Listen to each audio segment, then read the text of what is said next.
అందరికీ స్వాగతం. ఈరోజు మనం ఒక అద్భుతమైన యాక్షన్ సన్నివేశాన్ని విశ్లేషిద్దాం. ఇక్కడ ఒక పుర్రె గుర్తున్న కవచం కేవలం ఒక ఆయుధంగా మాత్రమే కాకుండా దానికదే ఒక పాత్రగా ఎలా మారిందో చూద్దాం. సరే, దీని గురించి కొంచెం ఆలోచిద్దాం. ఒక ఫైట్ సీన్లో ఉపయోగించే వస్తువు కేవలం ఒక వస్తువు మాత్రమేనా, లేక అంతకంటే ఎక్కువ పాత్ర పోషించగలదా? ఇప్పుడు మనం చూడబోయే ఈ షీల్డ్ ఉంది చూసారా, అది కేవలం ఒక రక్షణ కవచం కాదు, అదొక క్యారెక్టర్ లాగా పనిచేస్తోంది.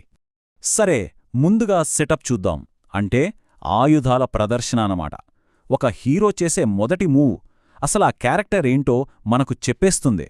ఇక్కడ చూడండి, హీరో మూమెంట్స్ ఎంత స్టైలిష్గా ఉన్నాయో. అతను అటు ఇటు గుడ్డను లాగగానే ఆయుధాలు గాల్లోకి లేస్తాయి. వాటి మధ్యలో ఆ పుర్రె గుర్తున్న షీల్డ్ కనిపిస్తుంది. వెంటనే దాన్ని ఒక కాలితో తన్ని టక్కున 2 ఆయుధాలు చేతిలోకి తీసుకుంటాడు.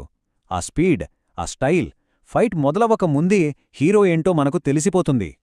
సో ఇక్కడ పాయింట్ ఏంటంటే, ఇది జస్ట్ వెపన్స్ తీసుకోవడం కాదు, ఆ హీరో క్యారెక్టర్, తన స్టైల్, తన కాన్ఫిడెన్స్ అన్నింటినీ ఒక్క షాట్లో చెప్పేయడం అన్నమాట.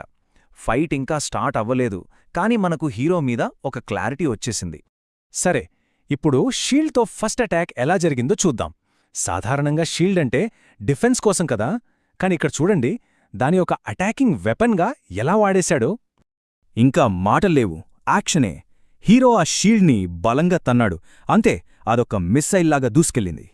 అలా వెళ్లిన షీల్డ్ సూటిగా విలన్ తలకి తాకింది. ఆ ఇంపాక్ట్ ఎంత పవర్ఫుల్గా ఉందో చూడండి. ఆ ఒక్క షాట్తోనే మనకు ఆ దెబ్బ స్ట్రెంగ్త్ ఏంటో అర్థమైపోతుంది. అంతే, ఫస్ట్ థ్రెట్ న్యూట్రలైజ్ అయిపోయింది. ఆ అన్కన్వెన్షనల్ అటాక్ సక్సెస్ అయింది. షీల్డ్ కింద పడిపోయింది. So first round over.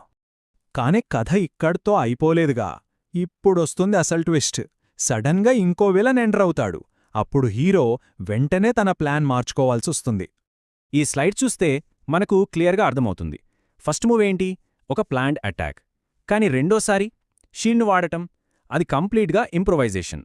సడన్గా వచ్చిన ప్రాబ్లంకి రియాక్షన్ అన్నమాట. ఇది హీరో ప్రెజెన్స్ ఆఫ్ మైండ్ని, అతని అడాప్టబిలిటీని చూపిస్తుంది. అసలు హీరో ఎంత క్లెవర్గా ఆలోచించాడో స్టెప్ బై స్టెప్ చూద్దాం. రెండో విలన్ ఫైరింగ్ స్టార్ట్ చేయగానే హీరో ఏం చేశాడో చూడండి. కింద పడున్న షీల్డ్పై కాల్తో గట్టిగా స్టాంప్ చేస్తాడు.